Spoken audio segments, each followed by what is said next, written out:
The funny thing is, we did this during the First World War.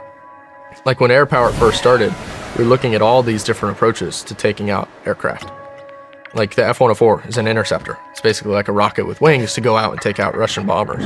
Here, the squadron commander briefs new foreign instructors on the flight characteristics of the F-104G.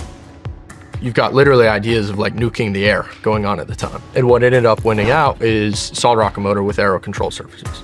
That's been super, super successful, generally speaking, until the era of stealth.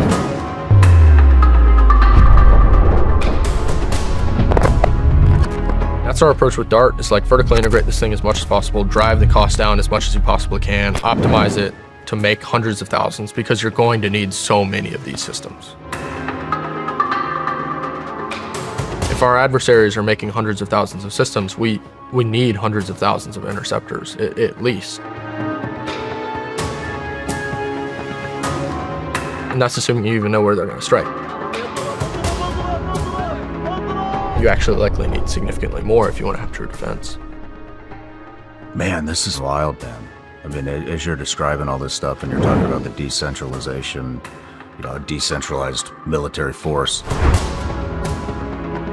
Every pickleball court in the world is a launch pad.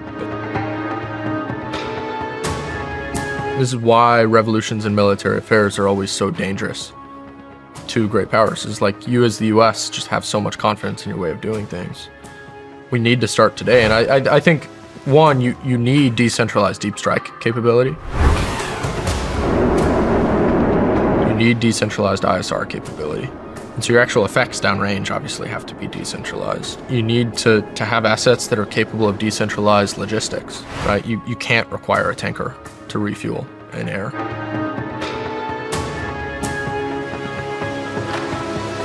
How fast do you think this all has to happen?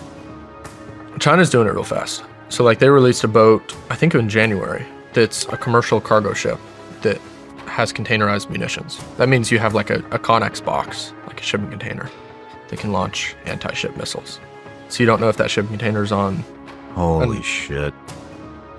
I mean, the missiles to take that ship out will cost a few $100,000.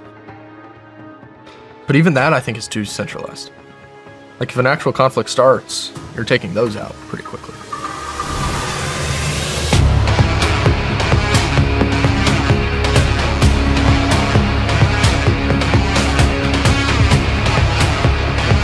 Ethan Thornton, founder and CEO of Mach Industries, building next-generation unmanned systems and hydrogen-powered defense tech.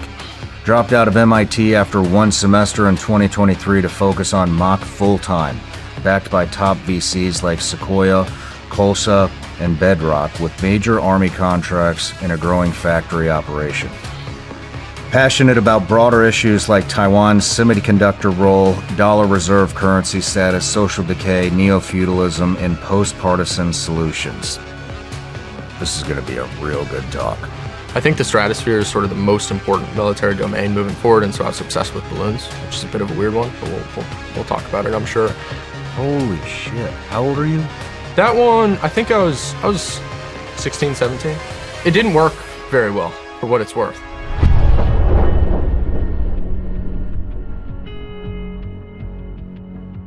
Were you worried about our currency? The dollar? I'd say so.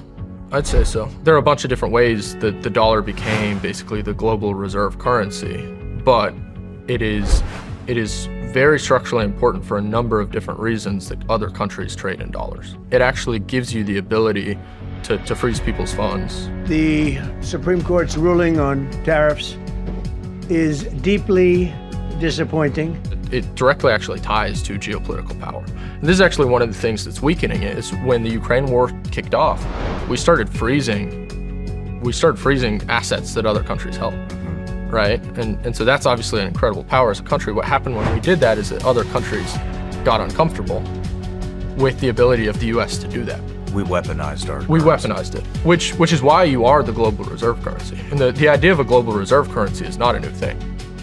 Like Roman Empire, Dutch Empire, British Empire, there's like a very famous trend of basically becoming the global currency, and that's actually one of the best ways to assess if you're living in an era where an empire is in power.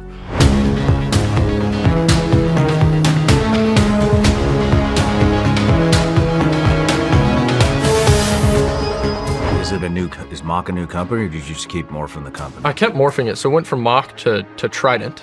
Trident was a horrible name. One of our VCs was pushing to call it Trident. Trident's bad for a number of reasons, and then it became Mach after I dropped out of MIT. Every Navy SEAL business in the world is fucking That, Trident. exactly.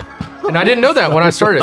And the VC definitely didn't know that. But then I started talking to people, and they're like, "Are you a Navy SEAL?" No. All right, don't fucking call your company Trident. And I was like, yeah, that makes sense.